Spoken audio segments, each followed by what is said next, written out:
함께 나눌 하나님의 말씀은 베드로전서 1장 6절에서 9절까지 말씀입니다. 베드로전서 1장 6절에서 9절 말씀입니다. 신약 376페이지나 377페이지 정도가 될 것 같습니다. 베드로전서 1장 6절에서 9절입니다. 신약 376페이지나 377페이지 정도가 될 것 같습니다.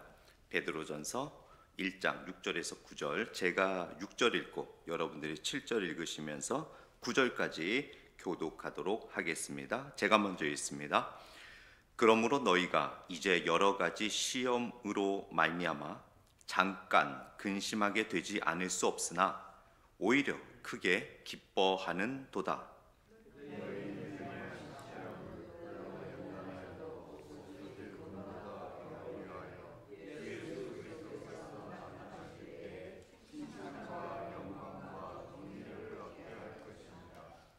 예수를 너희가 보지 못하였으나 사랑하는도다.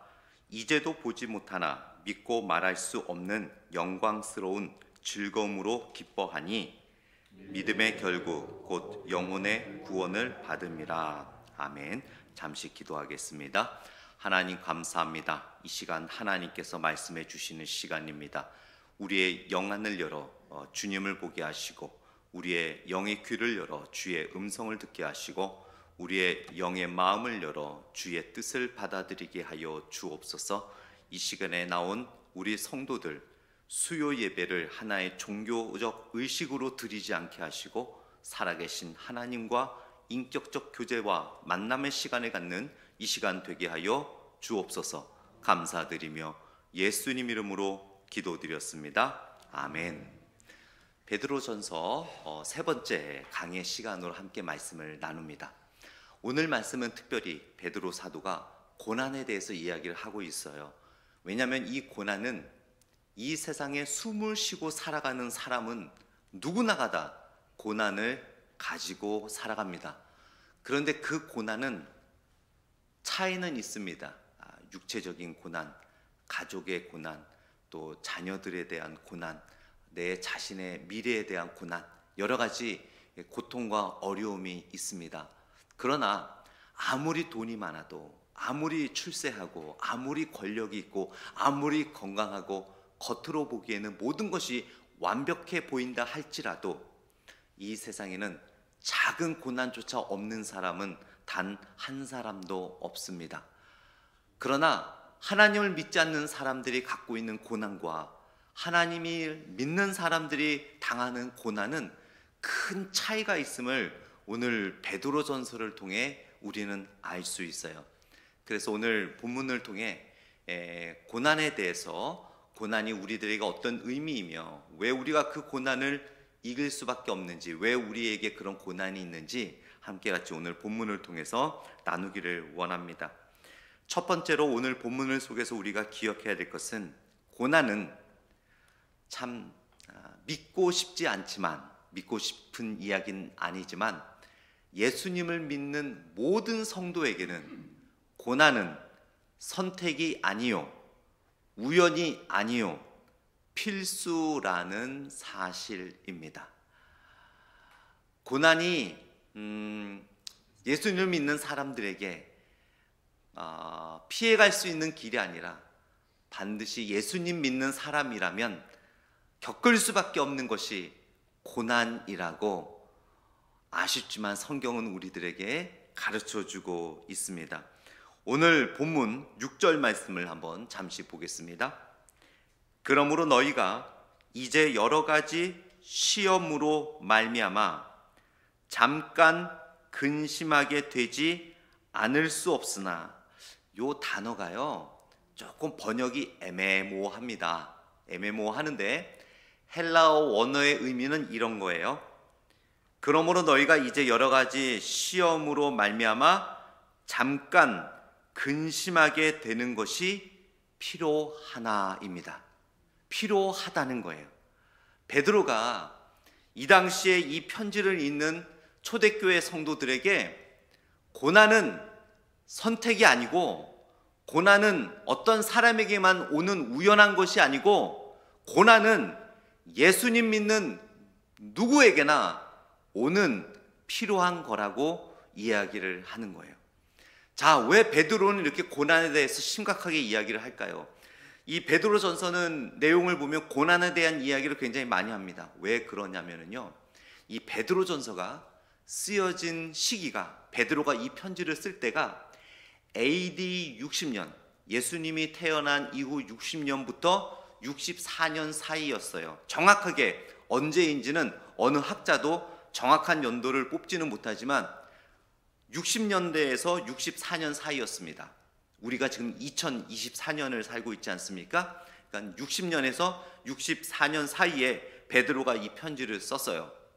그런데 그 당시에 이 편지를 접하는 많은 초대교회 크리스찬들에게는 엄청난 고난과 핍박이 있었습니다. 세계 문화사를 보게 되면은 AD 63년에 마침 이 편지가 쓰여진 직후나 바로 그 전이나 이 편지와 아주 근접한 시기에 세계적인 대사건이 이태리 로마 제국에 있었죠. 바로 AD 63년에 로마 대화재가 로마에 있었습니다. 그 당시에는 폭군이었던 네로 황제가 로마의 황제였어요. 그 폭군인 네로 황제 밑에서 많은 크리스찬들이 고난을 당하며 신앙생활을 하고 있었던 때였습니다. 로마 대화재가 발생해서 그 로마시가 잿더미로 변했고 수많은 평민들이 희생을 당했어요. 그러다 보니까 네로가 정치를 잘해온 것도 아니고 성질이 아주 괴폭했는데 대화재까지 일어나서 로마의 왕정은 큰 위기에 접하게 됩니다. 그리고 많은 시민들은, 로마의 시민들은 네로를 향해서 어떻게 이따위로 로마를 보호할 수 있느냐라면서 손가락질을 하며 모든 것을 네로 황제의 책임으로 돌리기 시작했어요. 네로 황제가 가만히 보니까 이걸 이대로 놔두면 안 될 것 같아요. 그래서 사람들과 같이, 측근들과 같이 회의를 합니다. 이거 어떡하지? 누가 법인인지를 모르는 거예요. 누가 이렇게 화재를 일으켰고 왜 화재가 났는지를 모르는 거예요. 그러나 엄청난 재산적, 물질적 인명피해가 AD 63년에 로마에 있었습니다. 네로 황제가 이걸 이대로 놔두다간 자기 자신이 모든 것을 뒤집어질 것 같으니까 꾀를 씁니다. 측근들과 함께 이런 것을 이렇게 발표를 해요. 아무런 근거도 없는데 예수라는 자를 믿는 기독교인들이 로마의 대화재를 일으켰다. 이렇게 무조건 발표를 해라 라고 해서 로마 정부에서 공식적으로 발표를 합니다. 시민들에게 알립니다. 아무 근거도 없이 로마 대화재는 저 예수 믿는 예수쟁이들이 로마를 향해서 반항하기 위해서 화재를 일으킨 것이다. 자기가 발표를 해놓고 아무 근거 없이 무작정 그리스도인들을 잡아다가 책찍질하고 죽이고 예수 그리스도를 부인하라고 하고, 초대교회 때는 가정에서 모이지 않습니까? 가정에 모여서 기도하고 찬양하면 무조건 들어가서 그들을 다 끌어내고 다시는 찬양하지 말라고 하면서 그들이 보는 앞에서 한 명을 잡아다가 책찍질하고 돌로 쳐 죽이는 그러한 핍박을 행했습니다. 그런 상황 속에서 크리스찬들은 어떻겠어요? 두렵지요. 어제 같이 찬양했던 사람이 시체로 돌아오는데, 같이 말씀을 나누다가 끌려나가서 채찍맞고 피범벅이가 돼서 돌아오는데 과연 믿음을 지키기가 쉬웠겠냐 이거죠. 그런 상황 속에서 베드로가 이 편지를 쓴 거예요. 이제 이해가 되시겠죠? 왜 베드로전서에 고난에 대한 이야기가 많은지, 왜 고난에 대해서 성도들에게 격려를 하는지. 그러면서 베드로는 우연히 우리가 억울하게 고난을 당했다고 이야기하잖아요. 예수님 믿는 사람이라면 누구나가 다 어쩔 수 없이 다양하고 다르지만 고난과 시련은 받을 수밖에 없습니다라고 이야기를 하는 거예요. 왜 그렇습니까, 여러분? 이 세상은 아직 악이 건재하기 때문이에요. 아직도 사탄은 예수 그리스도를 믿는 사람들을 방해하고 있기 때문입니다. 아직도 한번 세상을 둘러보세요, 여러분. 예수님 잘 믿는 사람이 잘 되고 다 출세합니까? 예수님 믿지 않는 사람들이 더 잘 나갑니까? 물론 예수님 믿는 사람들이 잘 나가는 경우도 많이 있지만 얼추 봤을 때 예수님 믿지 않는 사람들이 더 잘 나가는 것 같아요.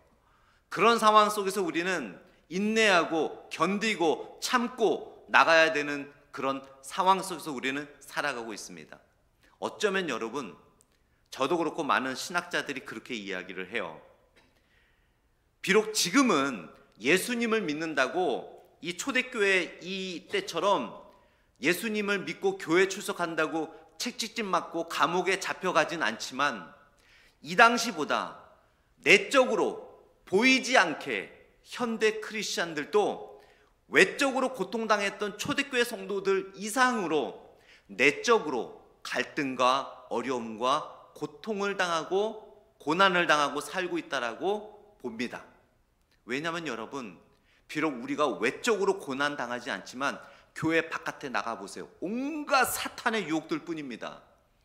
정말 세상 사람들처럼 예수님 믿지 않는 사람인 척하고 살아가지 않으면 어떻게 살아갈 수 있는 방법이 없어요.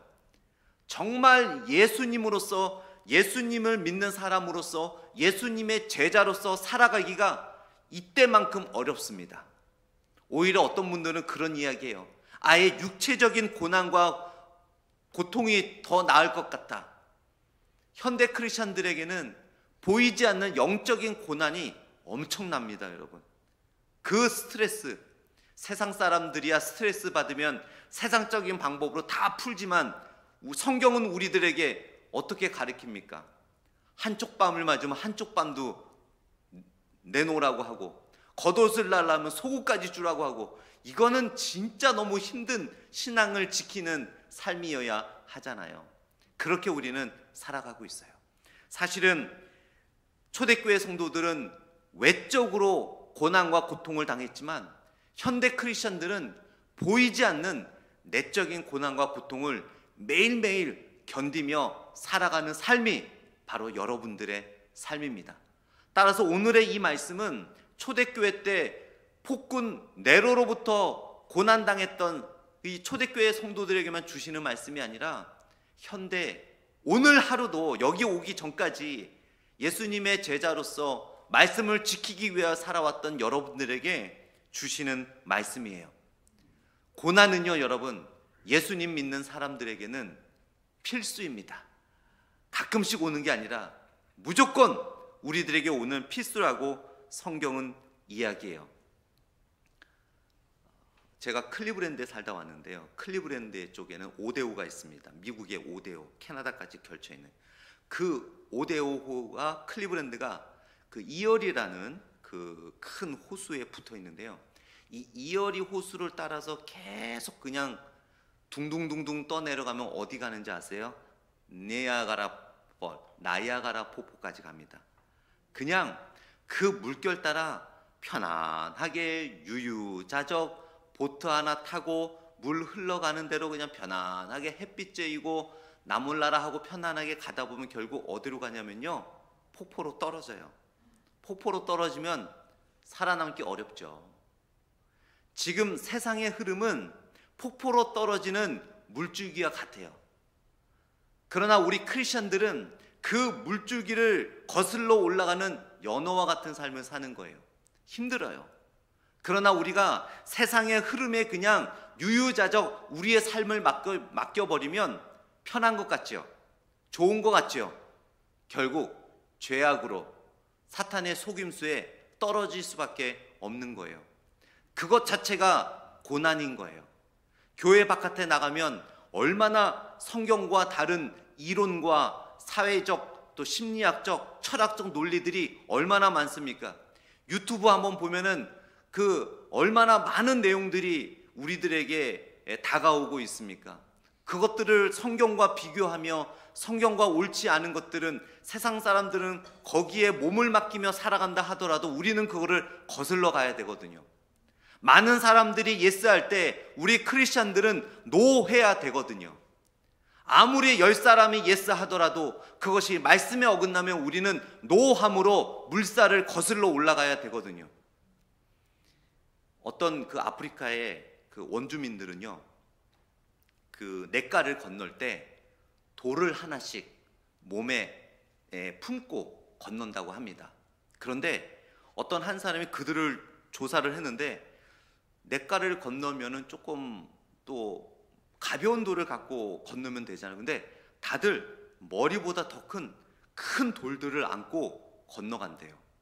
알고 보니까 그 물살이 너무 세서 그냥 건너가면 쉽게 휩쓸려 가기 때문에 그 물살에 휩쓸리지 않기 위해서 힘들고 어렵지만 땀나지만 때로는 살이 벗겨지지만 큰 돌을 얹고 그 물살을 이겨내고 건너간다고 합니다.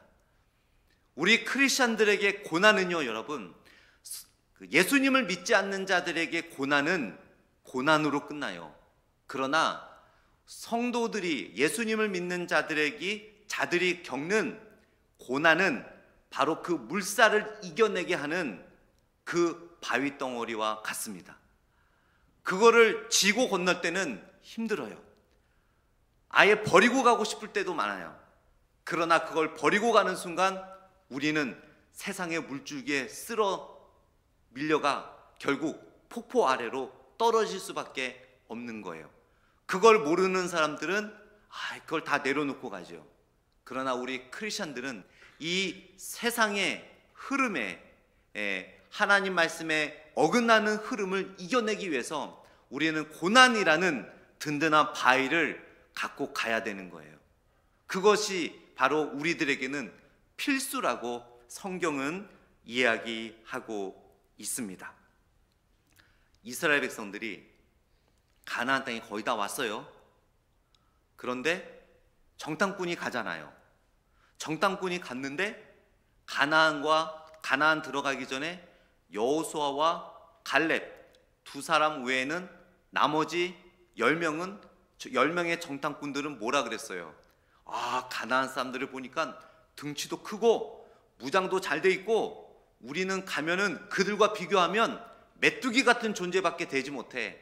아유, 큰일 났어. 우리는 죽었어. 그들과 어떻게 싸워서 이겨? 말도 안 돼. 라고 보고를 했죠. 하나님께서 그들의 모습을 보니까 기가 막힌 거예요. 내가 여기까지 인도해 왔고 내가 가나안에 들어가게 해준다고 했는데 연약한 자기들만 보고 지레 겁을 먹어버리네. 그리고 내가 선택한 백성이고 나의 민족인데 메뚜기 같은 존재라고 이방인들 앞에 어찌 이렇게 믿음이 약한 것들이 있는가 해서 그들이 어떻게 돼요? 바로 며칠밖에 안 되는 가나안 바로 앞에서 38년을 뱅뱅뱅뱅뱅 돌다가 결국 출애굽한 지 40년 된 때에 결국 여리고성을 무너뜨리면서 가나안에 들어가게 되죠.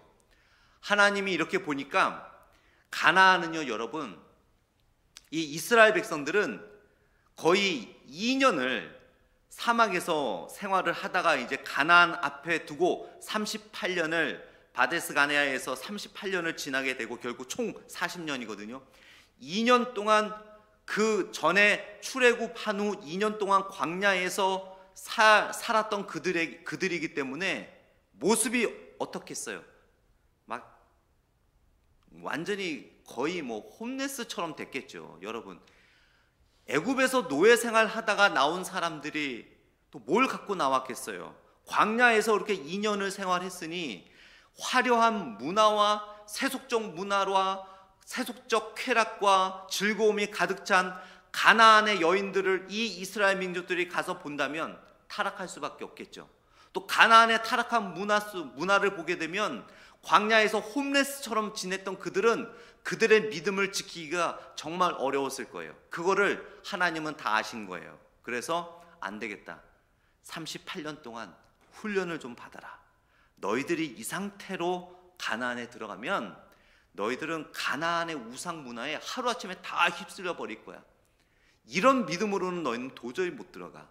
38년 동안 훈련을 좀 받아라 해서 38년 동안 거기를 뱅뱅뱅뱅 돌면서 전쟁하면서 그들의 믿음, 가나안에 들어가도 유혹되지 않고 이길 수 있는 고난을 당하게 됩니다. 그들은 몰랐어요. 왜 바로 며칠 앞길을 두고 하나님이 38년을 뱅뱅뱅뱅 돌리면서 고난을 주는지 도저히 이해를 하지 못했습니다. 38년 동안 그들은 질문했어요. 매일 왜 하나님 이러십니까? 가나안 땅 들어가게 해주신다고 했잖아요. 왜 이렇게 해주십니까? 왜 이런 고난을 당해야 됩니까? 근데 하나님은 단 한 번도 그 질문에 답변하지 않으셨어요. 하나님은 침묵하셨어요. 오늘 본문에 보면 베드로 사도는 우리에게 고난은 당연한 거라고 말하고 있는데요, 성경에 보면은 하나님 왜 나에게, 우리 자녀들에게, 또 우리 가족에게, 저의 직장에, 저의 사업체에, 저의 학업에 이런 고난을 주십니까? 라고 우리가 질문할 때 하나님은 침묵하세요. 고난과 역경과 아픔에 대해 우리가 하나님 why me?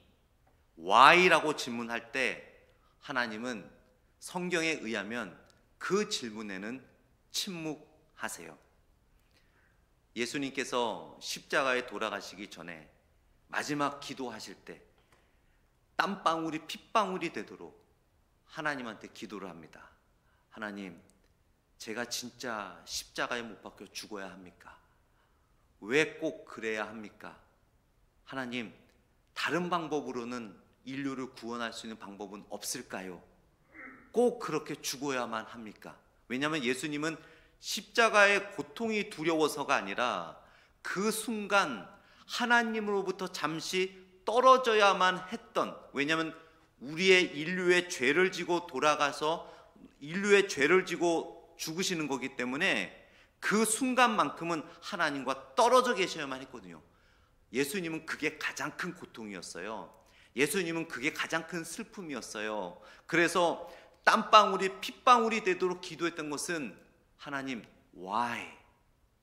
왜 이렇게 꼭 해야 합니까? 그렇게 밤새도록 땀방울이 핏방울이 되도록 기도했음에도 불구하고 성경을 보면 하나님이 1절 대답하지 않으셨어요.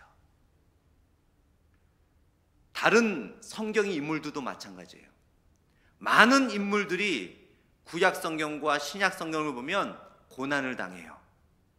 그런데 질문할 때마다 하나님은 침묵하세요.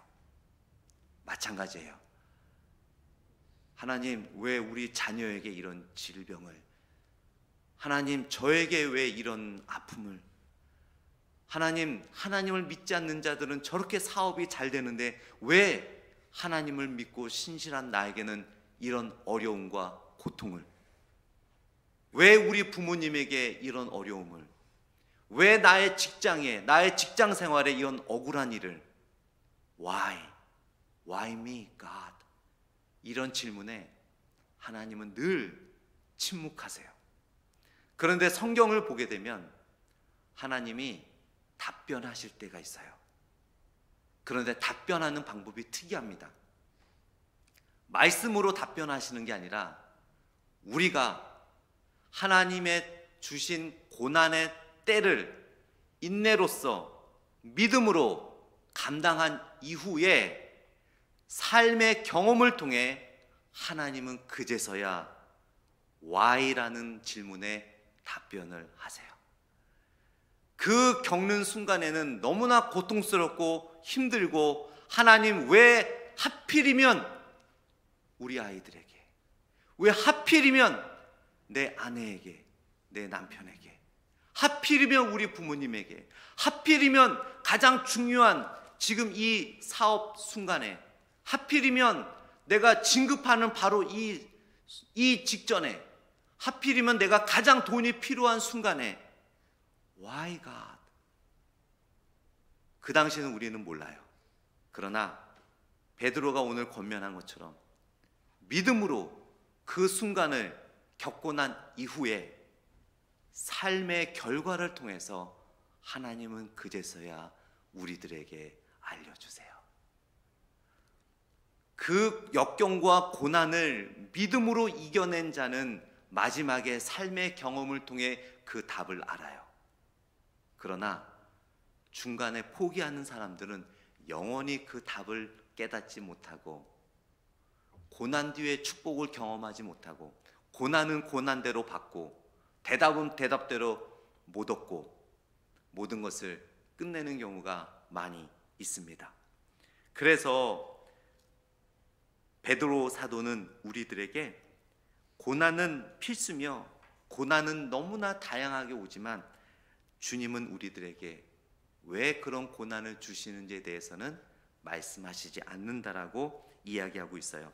로마서 8장 17절 말씀 한번 찾아보겠습니다. 로마서 8장 17절 말씀입니다.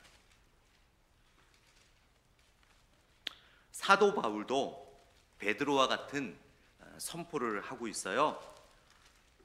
249페이지 정도가 될 것 같습니다. 249페이지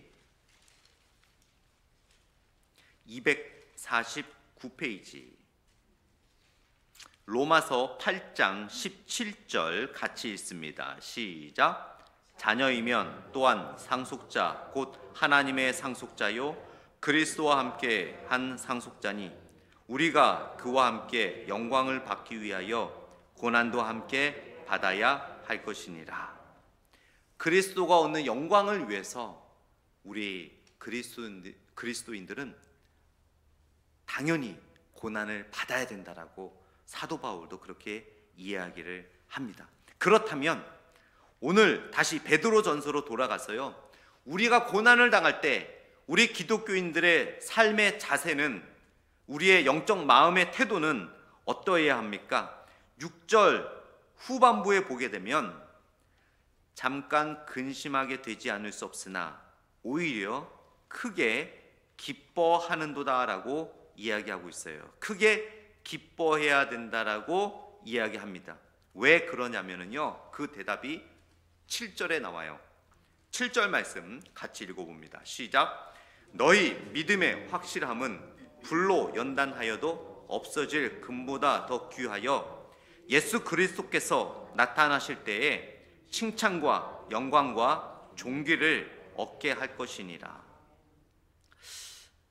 이게 또 한글로 이렇게 보면은 원래 원어의 의미를 다 이렇게 보여주진 않는데요, 너희 믿음의 확실함은 을 어떻게 이해해야 되냐면요, 고난과 연단이 왔을 때 흔들리지 않는 너희의 믿음은, 고난이 왔을 때 흔들리지 않는 너희의 믿음은 결국 칭찬과 영광과 존귀를 얻게 될 것이다 라고 말하는 거예요. 그러니까 7절 맨 앞부분에 너희 믿음의 확실함은, 이거는 어떤 그냥 일반적인 우리의 믿음을 의미하는 게 아니라 앞에 6절에서 베드로 사도가 계속해서 이야기하는 연단과 고난과 시험과 고통이 왔을 때도 그것을 통해 믿음을 포기하지 않고 끝까지 잡고 있는 그 확실한 믿음이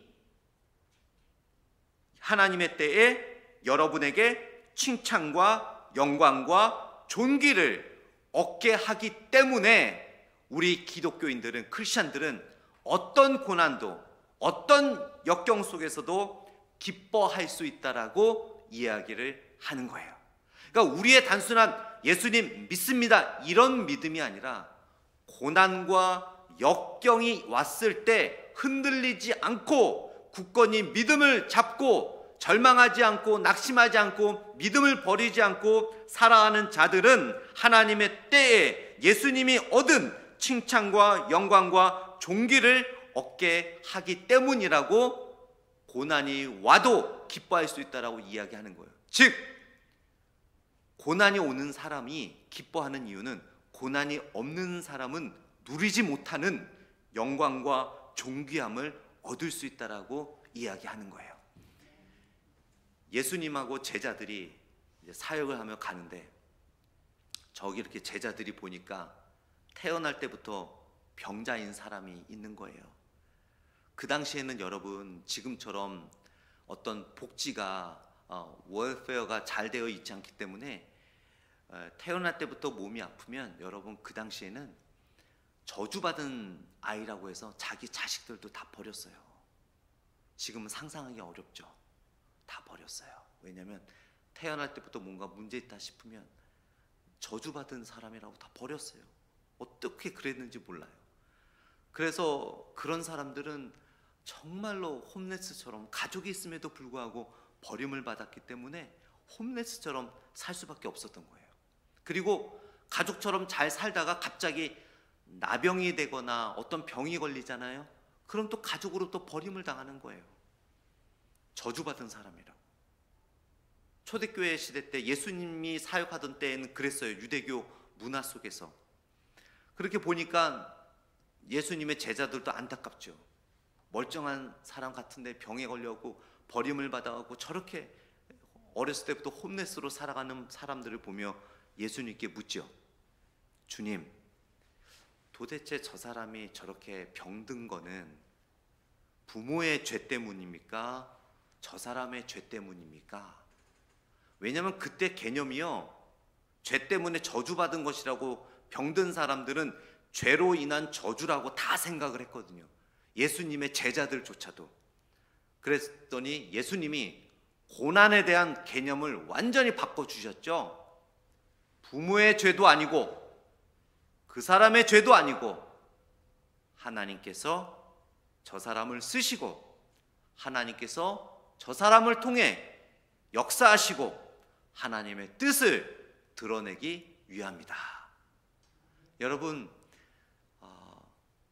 남들과 비교할 때 나 자신만이 겪는 고난이 있잖아요. 그렇죠? 말 못할 어려움 있잖아요.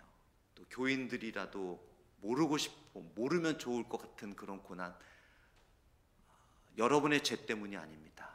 여러분의 잘못 때문이 아닙니다. 여러분의 자녀의 잘못도 아닙니다. 여러분의 조부모의 잘못도 아닙니다.